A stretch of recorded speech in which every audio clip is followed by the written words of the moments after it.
Welcome to our channel.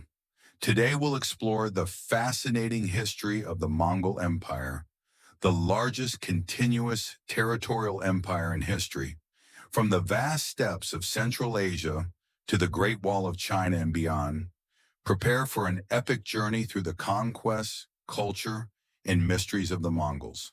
Let's get started. The Mongols are an ethnic group originating from the steppes of Central Asia, especially from the region that is now Mongolia. Their existence has been documented since the 8th century by various historians and chroniclers, including the famous Venetian merchant and explorer Marco Polo, who visited the court of Kublai Khan and wrote about his experiences in the Book of Wonders. Mongolian society was quite complex and organized, especially considering its origins as a group of nomadic tribes, and each tribe had its own leader. The first emperor was Genghis Khan, whose real name was Temujin. He was born around 1162 near the Onon River in the Khenti Mountains of present-day Mongolia. He grew up in a nomadic environment and faced many hardships from a young age, including the death of his father Yasuge around 1280 and the expulsion of his family from their clan. In his youth, he and his family had to survive in extremely difficult conditions, struggling with famine and exile in the mountains. They lived by hunting and gathering, enduring the harshness of the nomadic environment. Determined to avenge his father's death and restore his family's position, he began forming alliances with other young nomads and gathering followers for his army. With an army, Temujin began conquering neighboring tribes and consolidating his power. He defeated his enemies, including his half-brother, and earned the respect and loyalty of many Mongol warriors. In 1206, Temujin was proclaimed Genghis Khan by the tribal council, Kurultai, and united the Mongol tribes under his rule, forming the Mongol Empire. The Mongolian economy was based primarily on animal husbandry, especially horses, which were crucial to the Mongolian cavalry, considered the backbone of Mongolian military tactics. Horses had cultural and economic value, being used for transportation, food, milk and meat, and trade. The nomadic life of the Mongols was marked by constant mobility, adapting to the seasons and the availability of pastures. They usually moved twice a year. In the summer, they sought greener and cooler pastures in the steppes, and in the winter, they moved to more sheltered areas to escape the intense cold. The regions they inhabited included the vast plains of Mongolia, parts of China, especially Inner Mongolia, and areas of Russia and Kazakhstan. The Mongols celebrated several important festivals and rituals that were central to their culture and identity, such as Naya Dam, a Mongolian national festival celebrated annually in July. The name Naya Dam means game in Mongolian, and the celebration includes wrestling, archery, and horse racing competitions. It is an event that honors the nomadic tradition and history of the Mongol people. While weddings were important events that often involved strategic alliances between clans and tribes, ceremonies included dancing, singing, and elaborate feasts. Marriages were arranged to cement political and family alliances, leading to the strengthening of the empire. Polygamy was an ancient practice. A Mongol could have multiple wives, especially the leaders.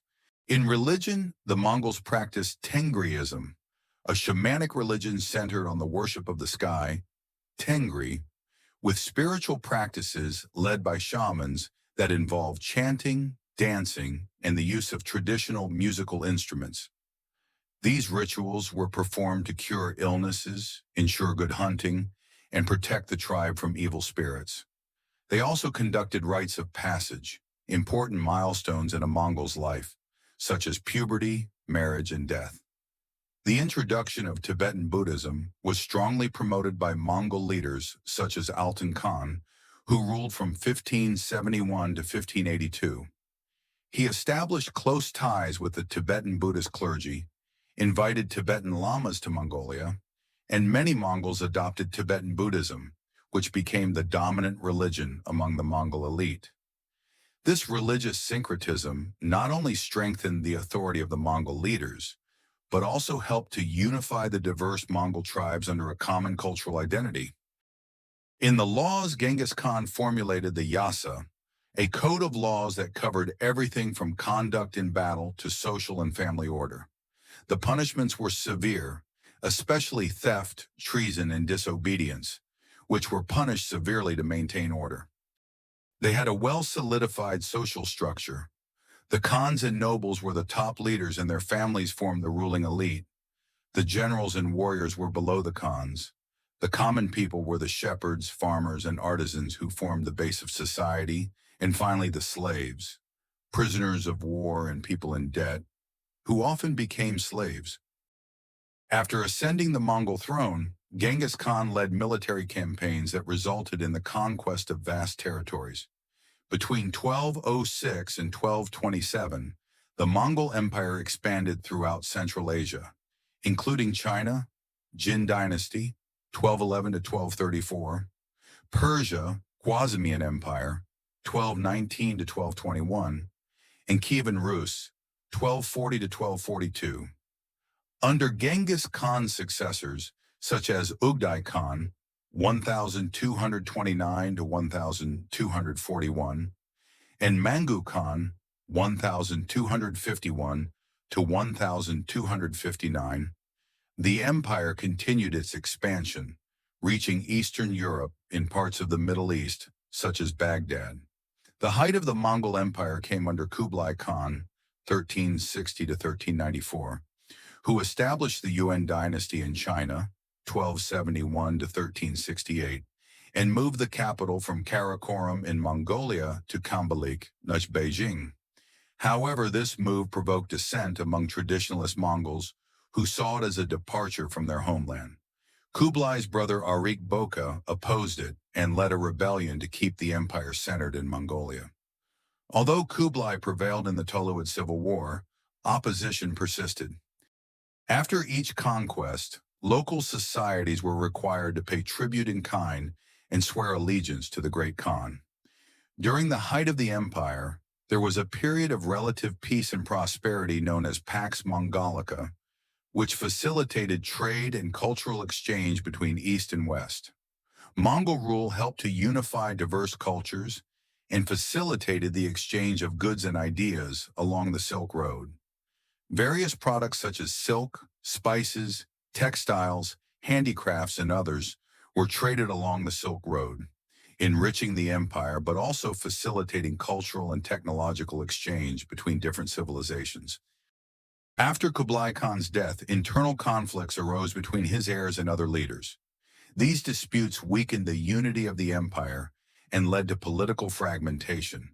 The unity that Genghis Khan and his immediate successors had established began to crumble. The empire was divided into several independent khanates, each ruled by different branches of Genghis Khan's dynasty. These khanates included the Golden Horde in Russia, the Ilkhanate in Persia, the Chagatai Khanate in Central Asia, and the Yuan dynasty in China.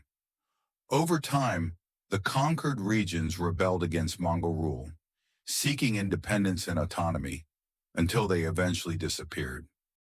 One such region was China, with the Red Turban Rebellion led by Zhu Yuanzhang, who defeated Tugun Timur, also known as Huizong and Shunji, the last emperor of the Yuan dynasty in China and the 12th Grand Khan of the Mongol Empire, after many battles. With Zhu Yuanzhang's victory, he proclaimed himself emperor in 1368 and established the Ming dynasty, reuniting China under Han Chinese rule after years of fragmentation and conflict.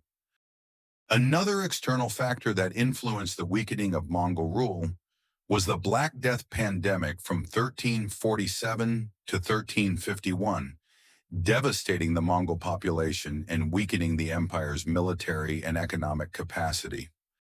The official date of the end of the empire is generally considered to be 1368, when the Yuan dynasty was overthrown by the Ming dynasty in China. However, the last significant remnant of the Mongol Empire was the Golden Horde, which fell in 1502. And so we conclude our journey through the Mongol Empire. We hope you enjoyed learning more about this incredible civilization that changed the course of history. If you enjoyed this video, don't forget to like it, subscribe to the channel, and activate the bell to receive notifications of new content. Leave your suggestions and what else you would like to see here in the comments. Until the next historical adventure.